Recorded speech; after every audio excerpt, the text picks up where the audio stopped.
हाँ दोस्तों, कुंडली भाग्य के आने वाले धमाकेदार एपिसोड में जब लूथा हाउस में लूथा इंडस्ट्री के 50 साल होने पर लूथा इंडस्ट्री की 5th एनिवर्सरी पार्टी रखी जाएगी और करण निधि के कहने पर कंपनी का नया सीईओ शौर्य को बनाने के लिए सोच रहा होगा। तभी पार्टी में पल्की के साथ राजवीर को आते हुए शौर्य देख लेगा और शौर्य को पल्की राजवीर को साथ में देखकर गुस्सा आ जाएगा। जहाँ पर शौर्य प्रीता को देखेगा और प्रीता जब शौर्य के पास आएगी तभी शौर्य को काफी ज्यादा अजीब लगेगा और शौर्य तभी करण के कमरे में चला जाएगा। जहाँ पर शौर्य करण के कमरे में बैठा होगा और गुस्से से करण के कमरे का ड्रॉअर के ऊपर का सारा सामान फेंकेगा। तभी शौर्य के हाथों करण प्रीता की शादी की फोटो लग जाएगी और शौर्य जब अपने डैड करण के साथ प्रीता को देखेगा तभी शौर्य को काफी बड़ा झटका लगेगा और शौर्य कहेगा ये तो राजवीर की मासी है और ये तो मेरे डैड की पहले की फोटो है, लेकिन ये राजवीर की मासी मेरे डैड के साथ क्या करी है और मेरे डैड और राजवीर की मासी ऐसे शादी के जोड़े में क्यों है? कहीं मेरी माँ राजवीर की मासी ही तो नहीं? जिसे देखकर मुझे हमेशा लगता है कि राजवीर की मासी मेरी माँ है। तभी शौर्य का दिमाग कहेगा नहीं नहीं, ऐसा नहीं हो सकता।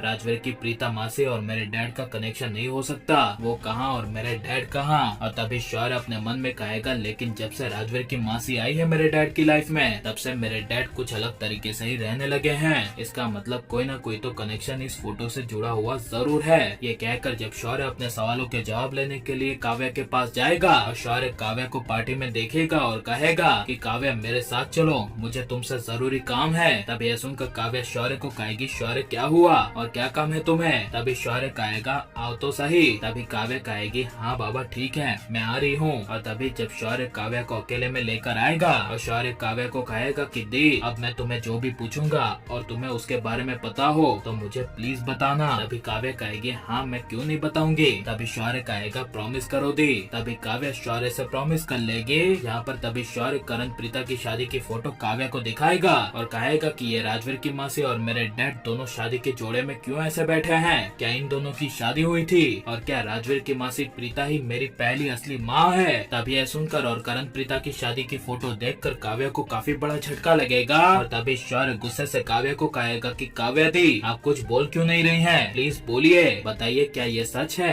प्रीता मेरी असली माँ है? तभी यह सुनकर काव्या शौर्य से प्रॉमिस कर लेने की वजह से ना चाहते हुए काव्या शौर्य को कहेगी हाँ राजवीर की मासी यानी प्रीता तुम्हारी असली माँ है और वो मेरी भी माँ है। जिसे सुनकर शौर्य को काफी बड़ा झटका लगेगा और तभी शौर्य कहेगा नहीं ऐसा नहीं हो सकता। तभी काव्या कहेगी ऐसा ही है और डैड हमारी माँ प्रीता से बहुत प्यार करते हैं। ये तो सालों पहले हमारे परिवार की गलती थी जहाँ पर हमारे परिवार वालों ने और खासकर करीना बुआ ने हमारी माँ को घर से बाहर निकाल दिया था और हमारी माँ प्रीता के साथ हादसा हो गया जिसमें उनकी याददाश्त चली गई और उस दिन के बाद आज तक उनकी याददाश्त वापस नहीं आई। लेकिन शौर्य इसके बारे में प्लीज किसी को मत बताना। तभी शौर्य गुस्से से कहेगा इतनी बड़ी बात मुझसे छुपाई गई और मैं किसी को क्यों ना बताऊं, सबको तो पता ही होगा ना सिवाय मेरे, क्योंकि किसी ने भी मुझे नहीं बताया। तभी काव्या कहेगी हाँ लेकिन तुम्हारी भलाई के लिए। और शौर्य के सामने प्रीता उसकी असली माँ है क्या असली सच्चाई आनी चाहिए क्या नहीं, और काव्या को शौर्य को बता देना चाहिए कि प्रीता ही तुम्हारी माँ है। हमें कमेंट में जरूर बताएं और हमारे चैनल को सब्सक्राइब करें।